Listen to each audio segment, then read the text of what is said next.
Welcome back to the factory. This week, the RTC modules are in and ready for discharge testing. We've even got the production jig that we can start prototyping as well, and we're working on some new addressable LED projects. Let's get started.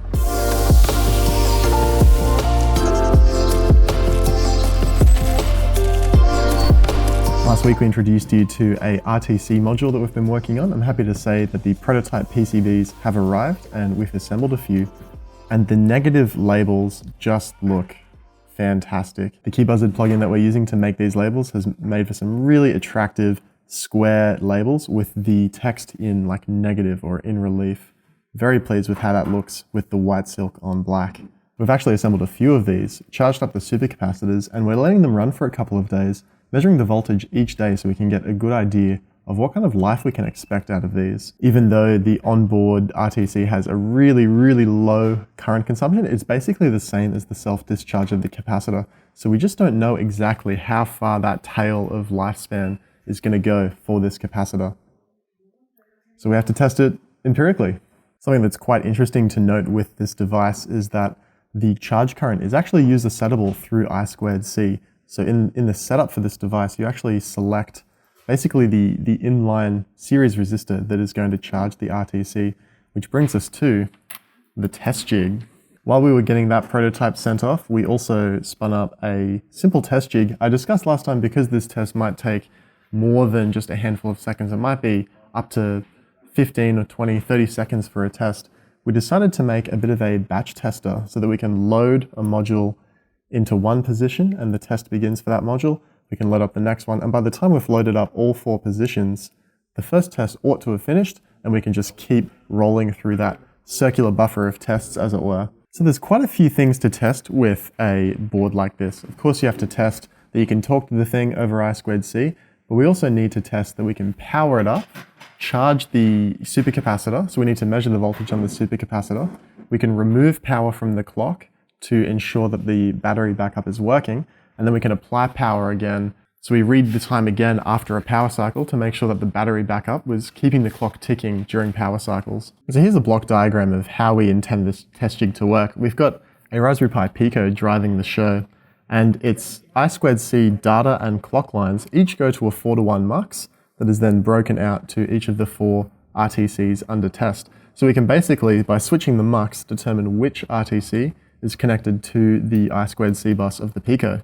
And we do the same with one of the analog channels so that we can measure the voltage on that supercapacitor and just make sure that it's charging correctly. Not pictured here is that every RTC is actually powered by one of the Raspberry Pi Pico's GPIO, so we can independently turn them on and off to cause that power cycle. Something that you RTC aficionados out there might appreciate, that this real-time clock chip, the RV3028, actually has 2 independent timing registers. So it has the one that we're all familiar with, which is like the day, month, year, hour, minute, second, like the calendar registers, but it also has an independent Unix time register, which is just that long integer that ticks up once per second.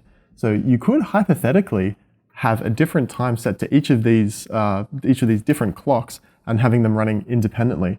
I'm not quite sure what you would use that for, but hey, got options. As a side note, something we've been doing with our test jigs now is to self-document the layout of the mounting holes so that when it comes time to mount one of these onto a base or some kind of platform, build some jigging around it, we have all the dimensions of the mounting pattern just available on the board. This line of black boards that we're making are intended to be the really maker essential kind of hardware, the kind of hardware that you just want to get your hands on and experiment with, or the kind of hardware that invariably finds its way into projects. So, there are a lot of clock projects out there, so we thought an RTC module would be a great place to start.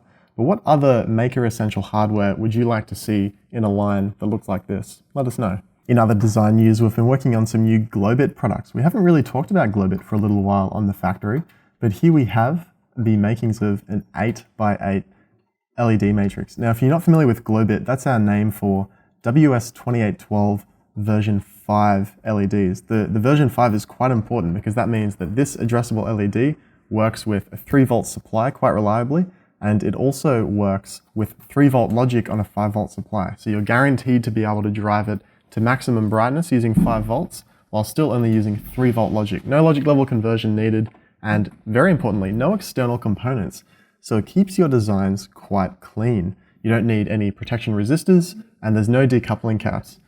With the older technology, each one of these LEDs would have needed a decoupling capacitor, and while that's not much of a visual impact, it's not nothing. So we're quite happy to be able to offer LED matrices that are just clean, just LEDs.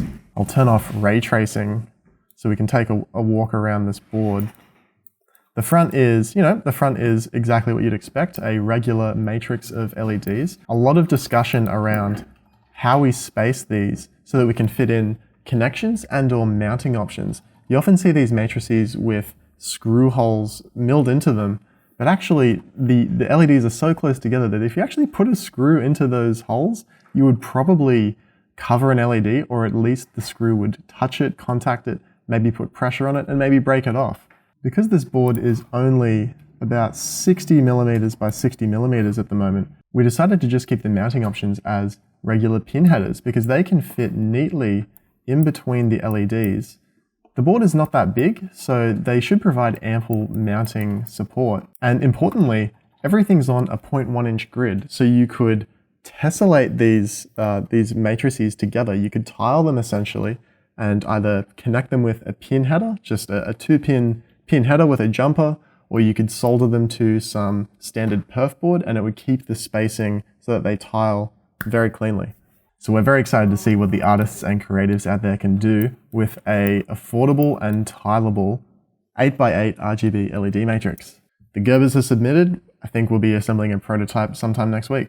We're also going to round that out with a similarly tileable 4x4 matrix that is really just suitable for just mucking around with on a breadboard or making, of course, a smaller display, and a 1x8 stick. So here we just have a single header for power ground, data in and data out.